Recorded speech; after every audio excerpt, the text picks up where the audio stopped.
Peyton, what was working for the team tonight, especially offensively? I think us just sharing the ball, playing the right way.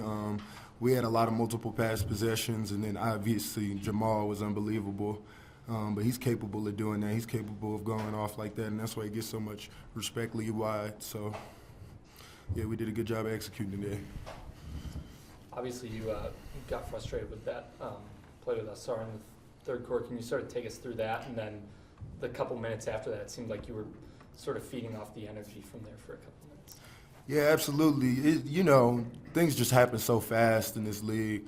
I had no idea who had even pushed me. I actually took my anger out on Alec Burks, so I apologize for that.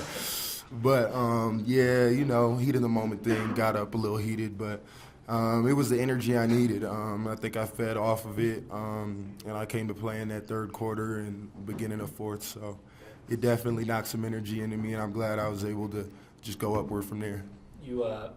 There was one sequence you were really fired up after the transition dunk. They ended up getting an and one at the other end.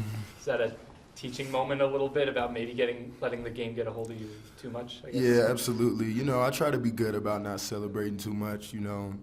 I dunk pretty much every game, and I rarely ever celebrate, but I just needed to let some emotion out on that one, and I think Coach understood that. We'll definitely see it on film, but I think I'm willing to live with that one. 13 points in the third quarter. It just seems like the confidence in the shot, especially for you, just keeps coming. What's working for you? What has been like sort of the catalyst as we've continued to see you work on and have success with your shot?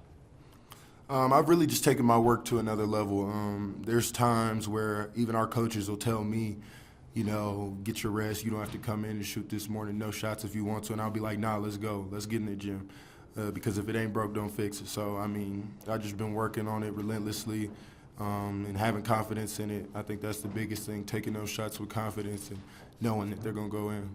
Did you watch anybody to kind of learn how you're going to, tinker with that work ethic or, how to work, in a way?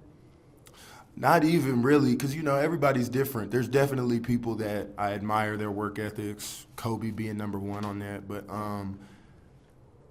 I think it's just paying attention to the detail and knowing who you are as a player.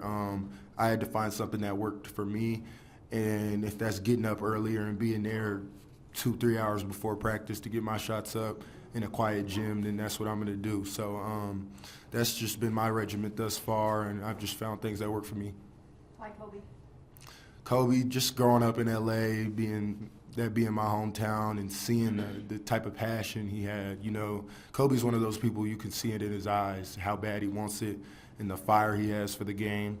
And that's one thing that I've always been as well, is super competitive, have that mentality to go out and kill. When you're on that court, no friends, no funny business-like mentality. So I've always looked up to Kobe in that aspect.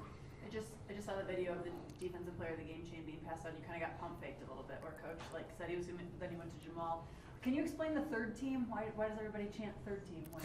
It's funny. We just got some clowns on our team, bro. But when KCP will win, we all yell first team, which is much deserved. That's what we yell out for KCP, and AG will get it, and DJ will yell out second team. But Jamal got it tonight, and he actually said he was going to get it. He stamped it before the game. He said, I'm going to get defensive player of the game. He also said he was going to get 20 assists, but he ended up having almost 40.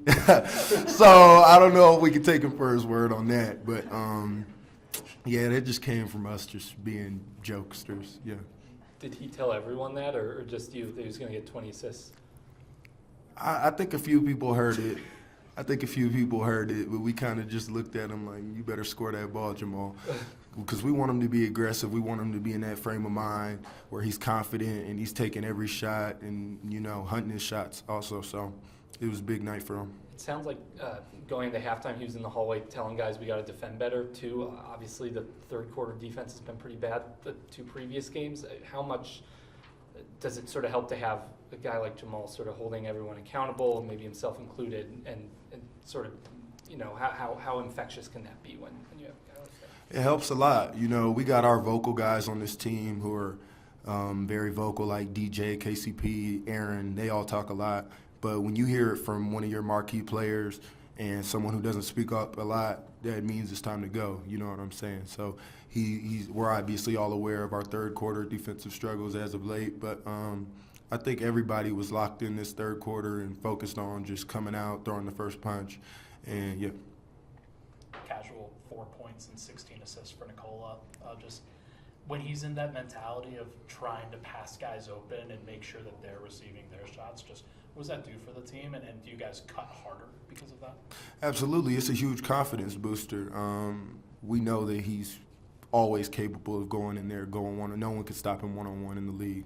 But when he's looking to get everybody involved, it just makes everybody else's eyes light up because they're like, wow, how can I find ways to play the right way and play off of Nikola? So me being one of those guys, especially just knowing when to cut, it was a big night for him, obviously sharing the ball just like every night. And, yeah, casual 16 assists, man. When DJ has a dunk like he did tonight, like what goes through your mind? What are you thinking? Every time, I just think back to when I was a kid really watching him Live City, and don't show him this clip, but I was probably like 10 years old when that was happening, 9. And I looked up to him, and just seeing him still doing it at this age, the longevity that he has, and I think it's really in his spirit. He has a young, lively spirit, and I think that's what allows him to keep playing this game and keep pouring into us. So super valuable to have him. Obviously elated to have him on the team, and yeah. Did you ever see him live in LA? I never seen him. I really never met any NBA players until I was almost in the NBA. So that was kind of my motivation a little bit as well. Appreciate you guys.